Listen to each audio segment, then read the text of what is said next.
Soudain, ces malheurs te surprendront et cela t'arrivera malgré toutes les précautions. L'épidémie de Covid repart de plus belle en Europe avec des mesures de restriction qui reviennent en France malgré un taux de vaccination élevé. Qu'est-ce qu'il se passe? Un malheur va t'arriver que tu ne sauras pas détourner. Un désastre va t'assaillir sans que tu ne puisses t'en protéger. Un orage fondra soudain sur toi. Nous sommes submergés par l'accélération soudaine de l'épidémie. Dieu est donc l'auteur de certains malheurs qui frappent l'humanité d'après Isaïe 47. Alors il existe des malheurs naturels, des malheurs surnaturels ou spirituels. De ce fait, face à un malheur comme le Covid-19 par exemple, il est capital de chercher à savoir si c'est naturel ou si c'est spirituel. Car aucune mesure de précaution, y compris celle des meilleurs scientifiques du monde dans le domaine concerné, ne peut ni détourner ni protéger contre un malheur venant de Dieu, puisque nul ne peut délivrer de ses mains. Lorsqu'un malheur vient de Dieu, au lieu de perdre le temps et des vies humaines pour attendre la solution venant des scientifiques, il faut plutôt chercher celui à qui Dieu s'est révélé, car il ne fait rien sans avoir averti ses serviteurs les prophètes, sachant que Dieu va réduire à rien tous les efforts de ces scientifiques afin de montrer leurs limites, mais il va confirmer les paroles de son serviteur, puisque c'est lui qui va expliquer les raisons de ce malheur et la solution. L'erreur qui a été commise depuis le début de cette pandémie, c'est d'ignorer que certains malheurs sont d'origine spirituelle en croyant qu'il n'existe que et rien que des malheurs naturels. Alors les scientifiques sont les seuls à consulter. C'est une erreur capitale. Je reconnais qu'il n'est pas facile de parler de châtiment au malheur divin car les païens ou athées n'y croiront pas, tandis que les mauvais leaders religieux seront les premiers à opprimer le messager de Dieu au lieu d'enquêter sur ses déclarations. Heureusement qu'il est très facile de reconnaître le châtiment divin. D'après la Bible de Jérusalem, Dieu a châtié Babylone car elle voulait s'égaler à lui. Comme Babylone, les scientistes de notre civilisation comparent la science à Dieu. Babylone, c'est toute cité impie d'après la Bible des peuples. Cette vidéo de France 24 dit que 51% des Français ne croient pas en Dieu. Ils étaient 44% en 2011. L'impiété a donc gagné du terrain en France, au point où la majorité des Français sont devenus des athées. La France est donc Babylone. Ces athées croient certainement à la science et certaines voix s'élèvent demandant aux Africains de copier ce mauvais exemple. Ainsi, l'impiété va s'accroître dans le monde entier, faisant du monde Babylone. Babylone pensait que ses magiciens assuraient son avenir. Ils prétendaient le lire dans les astres, mais ce texte vaut tout autant pour notre civilisation matérialiste qui attend toute la technologie. Notre civilisation est donc Babylone. Il suffit juste de remplacer magicien et tout le reste dans la Bible par scientifique. On peut aussi constater que depuis le début de cette pandémie, les dirigeants, les médias, tout le monde n'écoute que les scientifiques exclusivement, oubliant qu'il existe aussi des châtiments ou malheurs venant de Dieu face auxquels les scientifiques sont incompétents. Seul le messager de Dieu est capable d'apporter la solution. En comparant Dieu et la science, nous faisons de cette science une idole. Or, Dieu dit qu'il ne donne pas son honneur aux idoles, alors il se défend. Dieu a châtié Babylone dans Isaïe 47 et nous venons d'apprendre que notre civilisation est aussi Babylone. Nous avons aussi vu que cette civilisation a toutes les caractéristiques de Babylone. À présent, voyons les ressemblances entre ce châtiment dans la Bible et le Covid-19. Nous sommes submergés par l'accélération soudaine de l'épidémie. L'épidémie de Covid repart de plus belle en Europe avec des mesures de restriction qui reviennent en France malgré un taux de vaccination élevé. Qu'est-ce qu'il se passe? Eh ben, on aimerait savoir. Alors, on en parlait à l'instant, l'Autriche qui a décidé de confiner les non-vaccinés. Alors, confiner, c'est un grand mot, puisqu'ils ont le droit d'aller au travail, d'aller faire leurs courses. En gros, bon, ils n'ont pas le droit au loisir. C'est un peu l'équivalent d'un pass sanitaire. En France, on est à 75% de taux de vaccination et Gabriel Attal, le porte-parole du gouvernement, nous dit attention, on pourrait peut-être confiner. Donc, j'aimerais comprendre ce qui se passe et je pense qu'on est nombreux à vouloir comprendre parce que si on regarde les chiffres, eh bien, des pays majoritairement vaccinés, comme l'Allemagne, comme la France. Alors l'Autriche, un peu moins, 62% de vaccinés au lieu des 65% de moyenne européenne.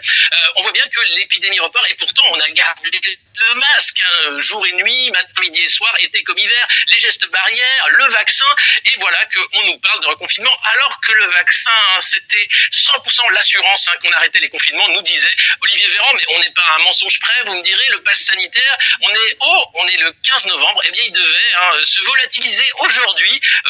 Maintenant il est à peu près jusqu'en juillet 2022, c'est assez incroyable.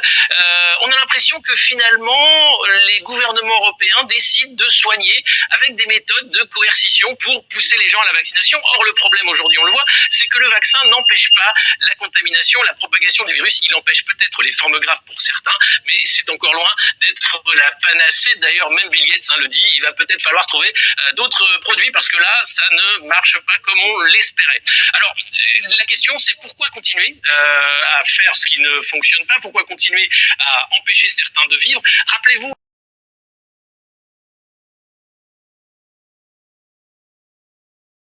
Expliquez-nous, Nicolas Poincaré, pourquoi l'Afrique est épargnée par le coronavirus? On se souvient des inquiétudes importante évidemment quand le virus est apparu, mais aujourd'hui c'est une question que l'on se pose depuis le début de l'épidémie, mais l'OMS avance plusieurs explications. Oui, des explications à ce qu'on pourrait appeler le miracle africain, puisqu'effectivement le continent le plus pauvre est heureusement aussi le continent le moins touché. Il y a moins de cas, moins de malades graves, moins de morts. Par exemple... Cet article de France 24 et du journal Le Monde parle du miracle britannique. Rappelons que Nicolas Poincaré avait déjà parlé du miracle africain. Ce mot miracle revient donc.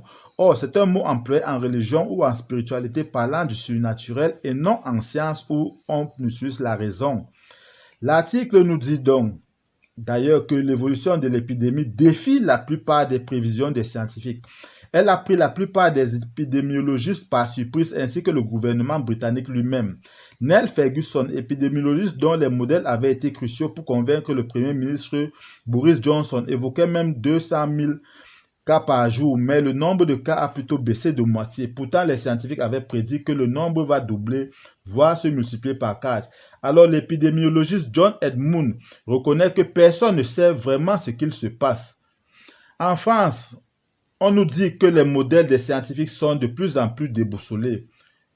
On nous dit souvent que nos modèles prédisent tout et son contraire et qu'ils ne servent à rien. Reconnaît la modélisatrice Vittoria Colisa de l'Institut national de la santé et de la recherche médicale dont les travaux éclairent la décision publique depuis le début de la pandémie.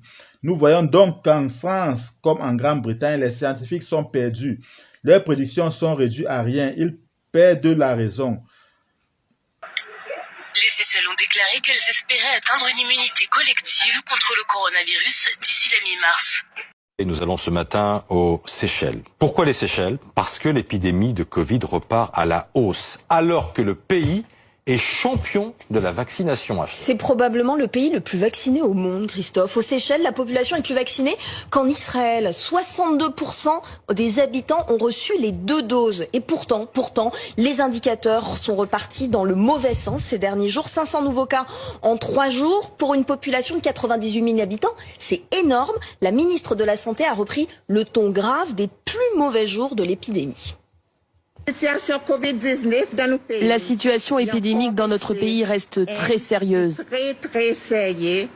avec beaucoup de nouveaux cas détectés au cours de la semaine qui vient de s'écouler. Le plus inquiétant, c'est que 1/3 de ces nouveaux contaminés sont complètement vaccinés. Alors pour comprendre, il faut se pencher sur les vaccins utilisés, principalement Sinopharm, le vaccin.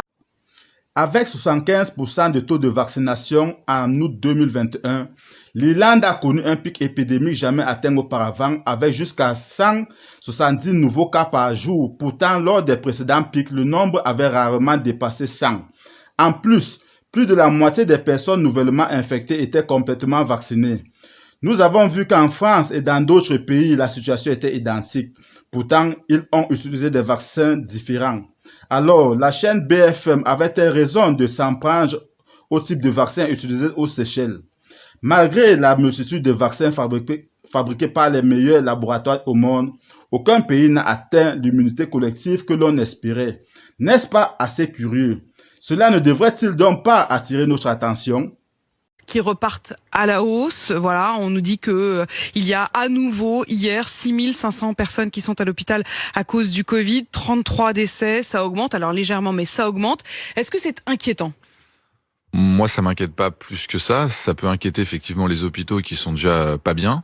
Mais oui, on va avoir un petit rebond épidémique qui va être, selon nous, au maximum d'un tiers, voire un quart de ce qu'on avait eu précédemment. Le 31 octobre 2021, confiant en leur taux de vaccination extrêmement élevé, les scientifiques français ont prédit un léger rebond épidémique, au maximum un quart des vagues précédentes. Mais curieusement, le 25 décembre, la France a enregistré un record jamais atteint, même lorsque les vaccins n'existaient pas. Et le 25 janvier, il y a eu plus de 500 000 nouveaux cas, ce qui veut dire que le record a été multiplié par 5. Au lieu d'être divisé par 4 comme les scientifiques avaient prédit. Le nombre de décès est passé de 33 à 290 le 28 décembre. Cette pandémie a montré beaucoup de choses curieuses. Qui de vous prêtera donc attention désormais?